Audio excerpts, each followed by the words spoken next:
तुम्ही पाहत आहात MCN न्यूज मराठी।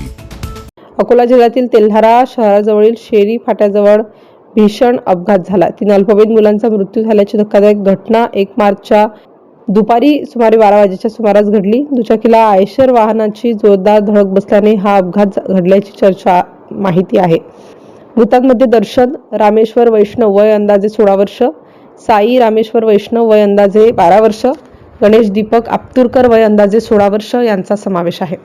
सुरुवातीला 2 जणांचा जागीच मृत्यू झाला होता, तर तिसरा गंभीर जखमी झालेल्या मुलाचा तेल्हारा ग्रामीण रुग्णालयातच दाखल करताना मृत्यू झाला। दरम्यान या अपघातामध्ये मृत्युमुखी पडलेल्या तिघांपैकी दर्शन व साई वैष्णव हे दोघे सख्खे भाऊ आहेत। ही तिन्ही अल्पवयीन मुले माळेगाववरून तेल्हारा येथे दुचाकीने कटिंग करण्यासाठी जात होते, तर रामेश्वर वैष्णव यांना 2च मुले होती आणि गणेश आतुरकर हा आपल्या वडिलांचा एकुलता एक मुलगा होता।